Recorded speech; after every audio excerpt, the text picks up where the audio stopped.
Rayuwa ta duniya cike take da adon birgewa, a kullum darasi ilimi nake ta ƙarawa. Ni ban so a ce ki tafi dan zaki bar ni da kewa. Ƙaunar ki na saka a cikin rai dan bana cirewa, bana cirewa.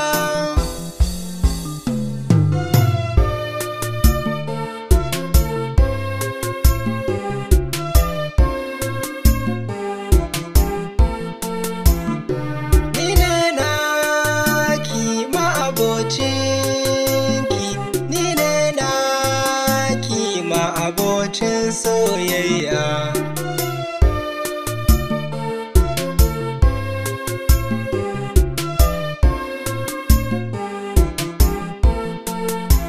sunanki na yi zane da shi a cikin ɗakina, ya zama ado gare ni samun farin cikina.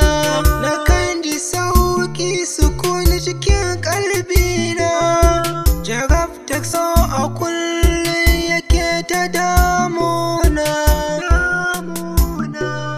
Dama ki bani dama na zo gare ki na shirya, auren ki na yi ƙudiri faɗa akan ki zan tsaya, da ƙarfi na bana gudu akan ki na shirya.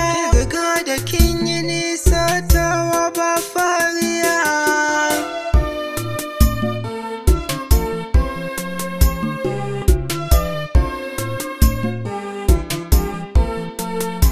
Ki aminta da ni ki bani dama in shigo fadarki, ina yi shiri ki tarban da kalamanki, a sannu za mu saba sai na je ga abbanki. Kina ya bani dama na neman aurenki.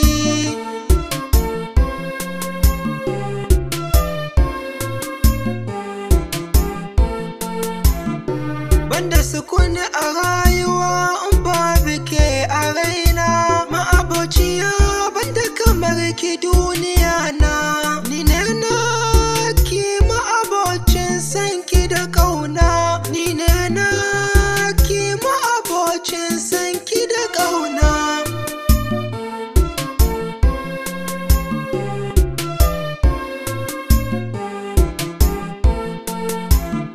Na yi shiri da ke zan zauna a rayuwa, na gana in babu ke zan sha wahala a rayuwa. Amma bayan raina ni ne na ki ma'abocin ki, ma'abocin ni ne na ki mai sanki da ƙauna.